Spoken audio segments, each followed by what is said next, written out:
Buenos días, bienvenidos al Almuerzo con Líderes. Hoy invitamos a Marcela Meléndez, es profesora de la Universidad de los Andes, economista, porque queremos que nos ayude a entender el tema del reto de la contratación multimillonaria de la infraestructura en las regiones. Ella ha venido haciendo unos estudios tanto de números como de percepción sobre este tema para la Cámara Colombiana de la Infraestructura, y en la silla líder tenemos la preocupación de que ese es un tema que no se está mirando. Una cosa es la contratación de las 4Gs, que digamos que está obedeciendo a niveles internacionales, estándares internacionales, pero hay una contratación muy grande que se hace a nivel regional con las instituciones políticas y legales de siempre, que no se han adecuado para esta nueva situación, y pues los riesgos de corrupción y de mala contratación son enormes. Entonces queremos, Marcela, muchas gracias por estar con nosotros, que nos ayude a entender primero el tamaño del problema y segundo, analizar qué cosas se pueden hacer. Estuvimos hablando con el presidente de la Cámara Colombiana de la Infraestructura la semana pasada y veíamos cómo esta revolución de la infraestructura a nivel nacional fue posible cuando se hicieron cambios institucionales. Sin eso no es posible, para poder contratar mejor, con mayor transparencia, con mayor calidad técnica. Entonces un poco la preocupación es si falta hacer esas reformas en lo local.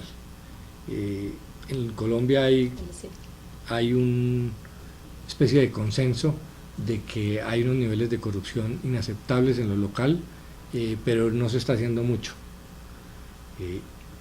En algunos temas se entiende, pero no en el de infraestructura, donde viene una inversión tan grande. Entonces existe el riesgo de que ese esfuerzo tan enorme o se haga mal o se pierda en algunos casos por falta de calidad en la contratación. Entonces queríamos que nos ayudara a entender primero, Marcela, el tamaño, la dimensión del problema. ¿Cuánto es la inversión en lo local? ¿Qué tan importante es dentro del total? Y cuáles son los riesgos que tenemos en ese aspecto. Bueno, nosotros hicimos con la Cámara Colombiana de Infraestructura un ejercicio usando los datos del sistema electrónico de contratación pública que se llama el SECOP, que recoge toda la contratación a nivel nacional. Armamos una base de datos que tiene el 100% de los contratos realizados en 2014. Son 11.141 procesos, donde recogimos lo que se contrató a través de los gobiernos subnacionales, tanto departamentales como municipales, lo que se contrató en Bogotá, lo que se contrató a través de los sistemas de transporte masivo, los Transmilenios, y por contraste recogimos también las contrataciones de 3 entidades del orden nacional, si se quiere, que contratan para las regiones: la Aerocivil, el INVIAS y las CARS. La contratación de estas entidades, recogida en esos 11.000 y pico procesos de contratación, suma 10.4 billones de pesos en 2014. A nivel subnacional. A nivel subnacional. Esto, digamos, es un mundo aparte de las contrataciones de concesiones y de las 4G. Frente a las 4G puede verse pequeño, pero 10 billones de pesos, digamos, el presupuesto de la educación en Colombia, para tener un orden de magnitud, vale 23 millones. Es como casi de la mitad del presupuesto de la educación en Colombia, lo que se contrata a través de los gobiernos subnacionales y de digamos, todas estas otras entidades que estaba mencionando. O sea que, pues, dentro del total de gasto de infraestructura, que por ahora es de 35 billones, solo el año pasado fueron 11 a nivel local. Eso es 3 o 4 veces el presupuesto de la mayoría de los ministerios en Colombia, excepto los grandes, pues, como defensa y el presupuesto del educación. SENA es 3 billones de pesos al año. El presupuesto del bienestar familiar, del Instituto de Bienestar Familiar, es del orden de 4 o 5 millones, 4,5, 4.6 billones de pesos. Entonces, esto estamos hablando de una cantidad de plata que, si se ejecuta bien, podría ser milagrosa en términos de lo que consigue para que tengamos una infraestructura de transporte de calidad. Entonces hay que tener la dimensión para saber, claro, los beneficios y los riesgos. porque nadie está preocupándose por ese tema mucho. El gobierno hizo un acuerdo de transparencia con algunos alcaldes, pero eso sigue siendo algo voluntario, y pues el problema normalmente no está en las grandes ciudades, está más en departamentos y en ciudades intermedias. Eso en términos de cifras de inversión. En términos de la percepción de los constructores de lo que sucede en esa contratación regional. La verdad es que la encuesta, el módulo que hicimos, es una encuesta que llegó a 390 firmas que ofrecen servicios de ingeniería, están repartidas entre consultores, constructores y concesionarios. 64, ahí están los grandes y medianos y pequeños. Sí, 64% de los encuestados se identifican como constructores, 29% como constructores. La verdad es que los resultados son chocantes porque la percepción es muy mala. Solo 34% de los encuestados considera que los procesos de contratación pública a nivel nacional son transparentes, y el porcentaje va cayendo cuando uno baja de nivel subnacional, de nivel nacional a departamental a municipal. En el caso de los municipios, creo que el porcentaje es del orden de 11%, que es tremendo, ¿no? O sea, que consideran que es transparente solo el 11% de la contratación. Sí, y en general una cosa que es dramática en la encuesta y que de pronto está explicada por la manera como ocurre la contratación, es que los pequeños, los más chiquitos, las microempresas y pequeños siempre tienen una percepción peor de lo que ocurre en la contratación que los grandes. Ahí lo que uno sospecharía es que los grandes de alguna manera están pudiendo jugar en la contratación pública, y en cambio los más pequeños se están quedando por fuera. La percepción es mala, es peor para lo que ocurre en los gobiernos municipales, y la sensación que uno tendría es que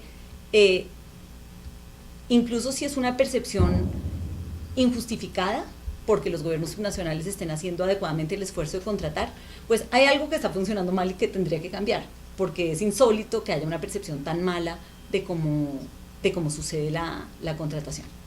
Alguien podría decir que esa opinión la comparten los colombianos, pero es que esta no es una opinión cualquiera, es una opinión informada de personas que licitan, que viven del negocio de contratar obra pública, o sea, que viven en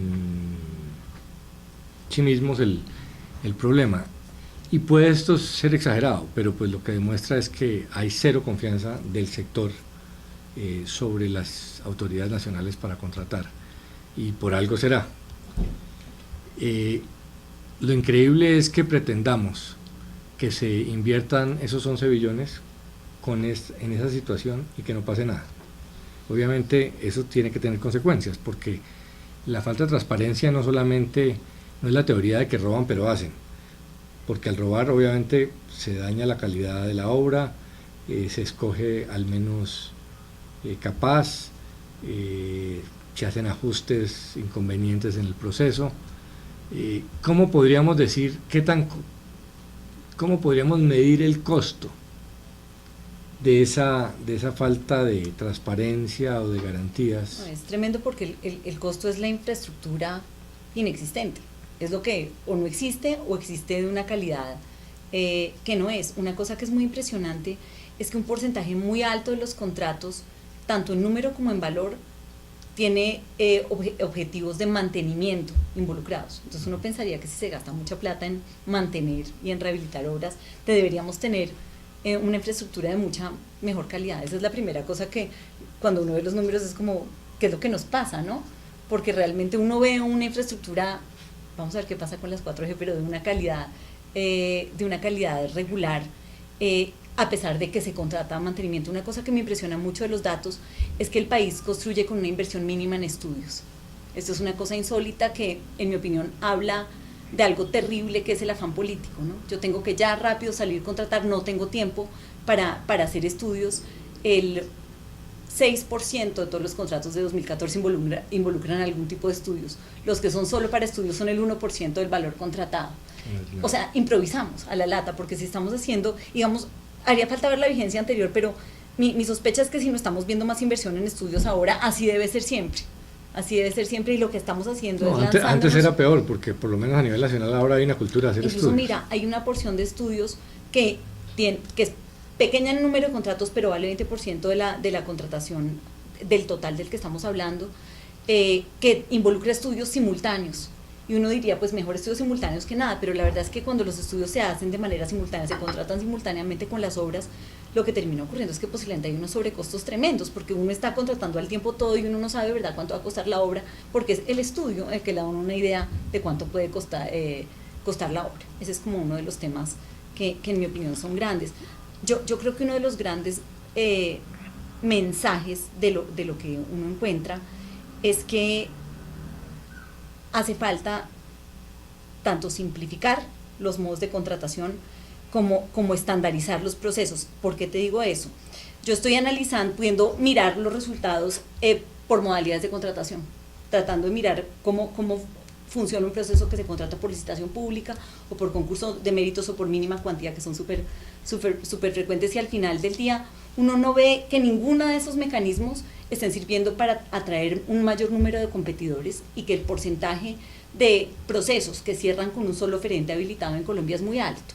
Hay como dos dimensiones, algunos procesos que abren con un solo oferente, algunos no, muchísimos, a los que no llega sino uno solo, y ahí, digamos, puede haber más de un factor que explique eso. Un contrato muy chiquito puede no ser atractivo para que llegue mucha gente, entonces tendríamos que sincerar que no es atractivo y no pretender que lo podemos adjudicar por un proceso de competencia, sino pensar en una manera más simple de sincerar que estamos haciendo contrataciones directas y hacerlas de la mejor manera posible. Pero luego hay contratos a los que al inicio llega más de un oferente y el contrato pareciera cerrarse. Diseñas unos requisitos habilitantes, unas cosas que tiene que cumplir el contrato, que a pesar de que empiezas con dos o más, terminas cerrando con uno. Y el porcentaje de contratos en todas las categorías por donde uno mire que termina cerrado así es altísimo. Es altísimo, pero estamos hablando de órdenes de magnitud de 60%, 80%. Ahí hay un problema jurídico, el tipo de contratación, que es muy formalista, que trata de ser muy garantista y al final complejiza tanto. Claro, yo creo que, digamos, uno puede ser bien pensado o mal pensado, ¿no? Entonces, si uno es bien pensado, uno dice es que queremos protegernos de la corrupción, asegurarnos que tenemos a los mejores proponentes, entonces diseñamos de la manera más juiciosa la manera de filtrar para quedarnos con los mejores. Esa es la manera bien pensada por la que podemos terminar con un solo habilitado. La mal pensada es hacemos todo para que solamente nuestro amigo cumpla, ¿no?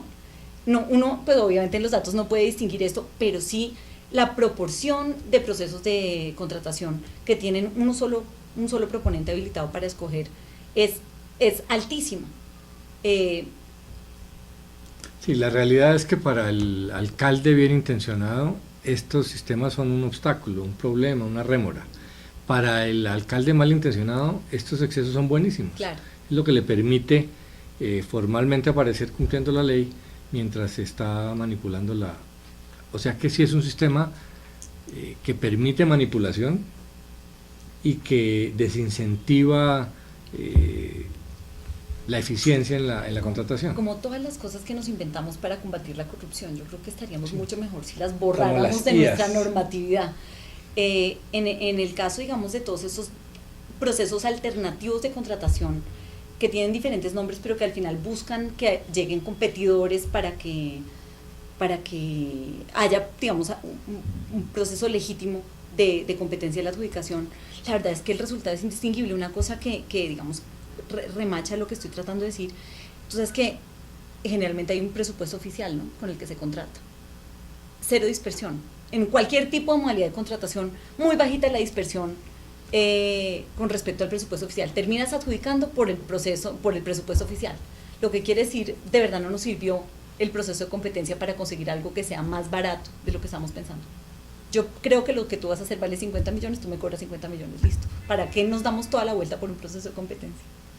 No quiero decir, digamos, que la contratación directa, a ver, creo que el país debe transitar a unas modalidades simplificadas de competencia, donde haya una distinción básica, que es el rango del valor por el cual vas a contratar. Hoy día depende del presupuesto de la entidad que contrata y una cantidad de cosas que hacen más complicada, y creo que debe haber una reglamentación de la contratación directa. donde haya una pauta de tú cuánto puedes pagar por tantos kilómetros de carretera o por, digamos, el tipo de obra, y con eso nos movamos. Y sinceremos lo que de verdad estamos haciendo, que es contratar. Sí, y hay que quitarle el tema de la contratación exclusivamente a los abogados, porque es una visión formalista que no funciona. En términos de mirar efectividad, Sí, de acuerdo. no se está haciendo. Yo tengo una obsesión en ese tema hace muchos años. ¿Por qué no se evalúa la contratación de una manera distinta? ¿Por qué no hay unos como vamos que evalúen a las entidades no solamente si cumplen la ley o no, sino en términos de estadísticas, que miren quiénes son más eficientes que otros, cuáles logran los objetivos? Eso sería mucho más útil,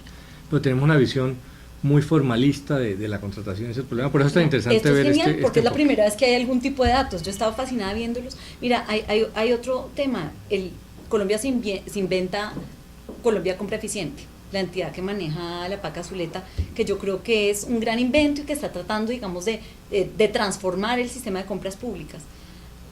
A mí me parece tremendo que el impacto de lo que hace Colombia Compra Eficiente sea tan limitado y solamente tenga como resonancia a nivel de las entidades del orden nacional, porque no hay nada de lo que haga la PACA Zuleta en términos de estandarizar, por ejemplo, los pliegos de contratación y los requisitos habilitantes, que pueda ser obligante a nivel de las regiones. Sí.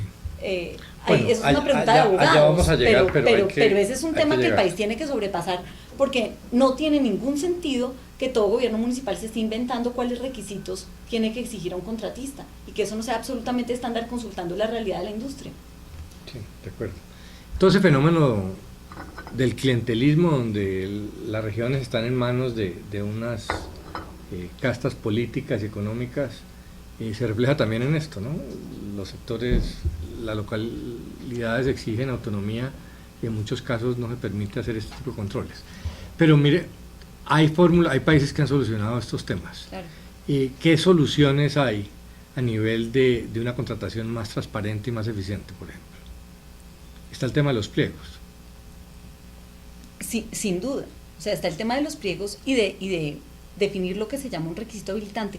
A mí me gusta el esquema de la mínima cuantía, pero no definido como está, no el 100%, una partecita. En la mínima cuantía se presentan oferentes para un contrato, tú escoges el que tiene el menor precio y luego le revisas si cumple con los básicos de requisitos habilitantes. Es un proceso un poco al revés, donde no tiene, en los otros esquemas tienes un proceso de competencia inverso, en que primero calificas requisitos habilitantes y después juegas, ¿no? Aquí te das la oportunidad por lo menos de tener al más barato y de contratarlo, de elegirlo por precio. Es una salvajada que no en todos los sistemas, en todas las modalidades de contratación el precio es un factor decisivo. Los concursos de méritos por los que se contratan todas las interventorías en este país, expresamente la ley ha dicho que el precio no es un factor de competencia. Entonces, ¿para qué? ¿No? Entonces, esa deberíamos acabarlo. El concurso de méritos tal como está debería dejar de existir. ¿Qué le cambiaría yo a la mínima cuantía? Pues la mínima cuantía no debería estar hecho específicamente para unos contratos que tienen un tamaño pequeño específico, que además varían según sea la entidad. Tú deberías decidir, queremos más competencia sin duda o unos procesos más complejos cuando son contratos que pasan de 2.000 millones de pesos, no tengo ni idea, de un rango, y ahí por encima de ese nivel vamos a reglamentar la licitación pública, por debajo de ese nivel vamos a reglamentar como quiera que se llame. Y es igualito para todo el mundo. Es esa simplificación donde yo creo que tendríamos montones que hacer. Y lo que vuelvo y repito, cuando tú entiendes cómo es una industria, entiendes, por ejemplo, con qué razones financieras opera una industria en promedio, o la mayoría de las firmas que están en ella, no es ciencia ficción estandarizar algunos requisitos de manera que tú asegures que estás permitiendo que los jugadores lleguen al mercado y no los estás sacando y restringiendo la competencia de entrada porque es que a alguien en una oficina se le ocurrió que tenía que ser. Pero en Colombia, ¿por qué no están estandarizados los pliegos? ¿Es voluntad política? ¿Falta voluntad política de hacerlo? ¿Técnicamente es viable? Yo no soy abogada, pero yo creo que hay una interpretación constitucional, de hecho, de lo que es la autonomía de las regiones. Desde el centro, Colombia Compra Eficiente, en este sector en particular, ha hecho un esfuerzo por estandarizar los requisitos habilitantes de los contratos de este tipo, y eso lo está cumpliendo el INVIA, lo están cumpliendo los que están digamos, los que son del orden nacional, pero no hay ninguna manera de obligar a un gobierno departamental, no sé si la palabra es obligar, porque es que nos conviene a todos, todo el mundo se debería montar en eso, ¿no? Ni el gobierno municipal ni el gobierno departamental oyen la guía que saca Colombia Compra Eficiente, se inventan la propia. Sí, y obviamente con menores condiciones técnicas. Y habrá departamentos como Antioquia, el Valle, que tienen muchos recursos para hacer eso, pero otros donde hay menos. Pero incluso en Antioquia, Valle y en Cundinamarca hay unos municipios chiquiticos que se están inventando los propios también, ¿no? Entonces le ahorrarías años de vida y le harías más efectivo la tarea a un contralor honrado si simplificas lo que tiene que estar verificando. El otro tema en que venimos insistiendo mucho en la Fundación Liderazgo y Democracia es el del control fiscal. El control fiscal que tenemos hoy es prácticamente inexistente o peor, porque en la medida en que la corrupción está en manos de unos sectores políticos y esos sectores políticos escojan quién los vigila, pues no solamente no hay control fiscal, sino que el control fiscal se vuelve un cómplice, puede volverse un cómplice, obviamente no en todos los casos, de esas camarillas de corrupción. Entonces creemos que hay una solución, un avance que sería muy importante, que es que la selección de los contralores no fuera por los consejos. Ahora estamos de para atrás, porque ya ni siquiera el proceso de nominación es técnico, la ley de equilibrio de poderes se lo quitó a las Cortes y dijo que se establecería, hay un vacío ahí. Vimos que en Bogotá, por ejemplo, el Consejo de Bogotá decidió que tanto personero, creo que contralor, ellos van a hacer el proceso de selección y ellos van a hacer la selección, o sea, totalmente en manos de los políticos, cuando la razón de ser en un sistema como el colombiano es que vigilen a los políticos, porque los políticos tienen el control de las entidades. ¿Usted qué opina de ese tema? ¿O cree que es tiempo perdido insistir en mejorar un control fiscal local? No, yo creo que no es tiempo perdido, pero la pregunta es ¿cuál es el canal correcto? A mí me asustan, yo creo, como a todo ciudadano en Colombia hoy día, las contralorías, estos esquemas, digamos, que además son muy colombianos, ¿no? Claro. Porque me parece que nadie los controla, nadie controla a los contralores. Entonces también han sido focos de cosas que no son. No hay, yo, digamos, compro completamente la idea de que lo primero es nombrarlos por una vía meritocrática. Me da angustia que tanto uno puede pasar, incluso, digamos, si se optara por esa vía del papel a la realidad, ¿no? Porque no, pues estamos en el mundo real, pero cortapisas. Yo creo mucho en la idea del control cívico y de fortalecer, de pronto suena ingenuo lo que estoy diciendo, pero digamos, en el pueblo pequeño deberían ser representantes de la sociedad civil los que están haciendo la contraloría de lo que está haciendo su alcalde con la plata. A eso me refería como el cómo vamos en contratación. Lo que pasa es que como tiene tanta complejidad técnica y jurídica, sí, el formalismo es el peor enemigo, claro, de la transparencia. Pero hay que diseñar sistemas de información que sean transparentes y que permitan, o sea, esto no puede ser un ejercicio como el que llevamos haciendo con muchas manos de gente tratando de consolidar unas bases de datos para mirar cosas, o con encuestas que se contratan y que pero fíjese, esa información está en línea. Por primera vez un gremio, sí, contrata a una persona, sí, para que haga un análisis. Es que claro. Y es genial que esté en línea, digamos que venimos mejorando, muy débil. Está en línea. Pero uno sí desde la entrada podría establecer mecanismos para que esa información se registre de una manera que sea transparente y de fácil consulta para todo el mundo, y que no toque hacer el trabajo que se ha hecho para, digamos, ahora lo que queremos es que la Cámara financie también, que se haga para el próximo año, porque lo interesante de esto es ver cómo evoluciona, pero no debería estar esto en manos solamente de un actor privado, que lo hace porque por supuesto es de su interés, pero esto es algo, digamos, yo sí creo que la transparencia en los datos te da, pues, el punto de partida para poder controlar cualquier cosa. Hay una cosa de la que no hemos hablado, yo no sé si cómo estamos de